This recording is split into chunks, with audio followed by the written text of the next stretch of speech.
SNK. Touch this. You can't touch this.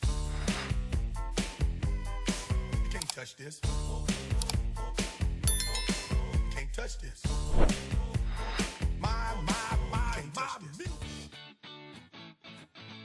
Lorsque j'ai créé le corps Bubble et aussi Tokyo alias Scramble Formation, j'ai dû le limiter à certaines versions de jeux qui utilisaient un MCU, microcontrôleur uni, pour lequel j'avais trouvé un module Verilog.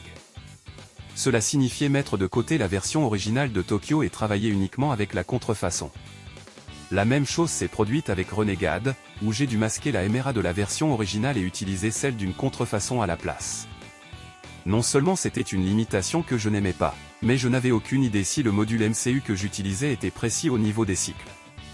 Avançons jusqu'à Halloween 2023, où j'ai présenté JT Shoes, avec le support de Splatterhouse sur FPGA.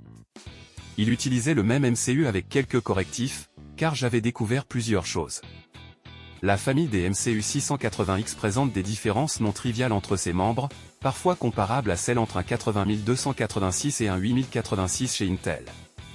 Hitachi a créé une famille parallèle de MCU, les 630X. À première vue, on pourrait penser qu'ils ont tout simplement tout cloné, mais ce n'était pas le cas. Ils ont augmenté les performances et ajouté de nouvelles instructions. Vers la même période, Lord Barker 80, un mécène et fier propriétaire d'une carte Bubble Bobble japonaise, m'a contacté au sujet de la lenteur du cœur par rapport à son système. Encore une fois, le coupable était l'implémentation du MCU. Il était clair que je devais avoir mes propres modules pour tous ces MCU, au moins 4 modèles pour le moment. Cependant, mon expérience dans la conception de processeurs a été mitigée.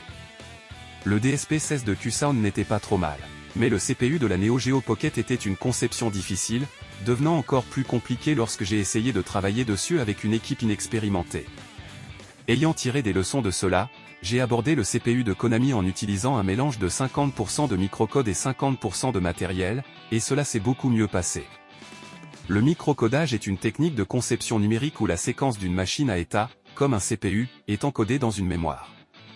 La manière dont vous décrivez les entrées dans la mémoire ressemble à du code assembleur, d'où le terme. Le microcodage est plus lisible, débugable et compréhensible que la logique numérique régulière.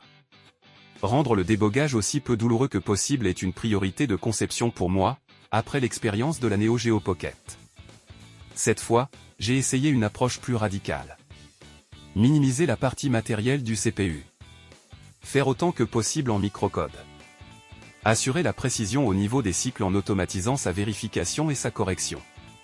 Avec ces objectifs de conception, j'ai écrit mes propres outils d'automatisation et j'ai fait fonctionner 3 modèles de MCU radicalement différents, MC6801, MC6805 et HD63701Y0, en seulement 2 semaines.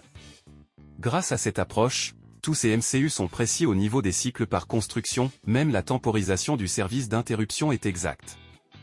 Mes outils impriment même un rapport du nombre d'horloges que chaque instruction du processeur prend et le comparent à la spécification. J'ai attaché des images de ces rapports pour les 3 appareils. Grâce à ce nouveau développement, nous avons maintenant le support pour les versions originales des jeux qui dépendaient d'un MCU. Nouvelle version prise en charge. Renegade. Neketsu Kunio-kun. Tokyo Scramble Formation. Bubble Bobble. Quant à la disparité de vitesse, Lord Barker 80 et moi avons testé de nouvelles itérations du cœur en allant et venant. L'ancien JT Bubble, version V1.3.2, qui avait un retard de 2,85 après 9 minutes 24 secondes, soit environ 85 microsecondes. Le nouveau retard de la version est seulement de 30 microsecondes. C'est une énorme amélioration, car nous avons plus que divisé par 2 la différence de vitesse. Cependant, je m'attendais à ce qu'elle soit parfaite. Je pensais que l'oscillateur à cristal de la carte Bubble Bobble aurait pu devenir plus rapide au fil du temps, un phénomène appelé vieillissement dans l'industrie. Mais après avoir mesuré quelques cartes dans notre laboratoire, le vieillissement ne pouvait expliquer que 0,02% ou environ 3 microsecondes cadre. Il doit donc y avoir autre chose. Maintenant que je suis sûr que le MCU est construit de manière fiable, je peux vérifier d'autres éléments dans le cœur. Cette nouvelle approche et ces outils seront appliqués à Splatterhouse et Double Dragon, corrigeant la précision du MCU dans les 2 cas. Il existe de nombreux autres jeux qui utilisent directement les mêmes MCU. Pour n'en citer que quelques-uns pour lesquels j'ai déjà des avancées. The Fairyland Story. Rolling Thunder. kick and run. Je vais également appliquer cette approche au CPU de la Neo Geo Pocket et le redessiner entièrement. Je pense qu'il sera plus rapide et plus agréable que de continuer à déboguer le cœur actuel. Ainsi, oui, ce cœur était en attente pendant que je cherchais une façon d'aborder le débogage du CPU. C'est l'approche dont j'avais besoin.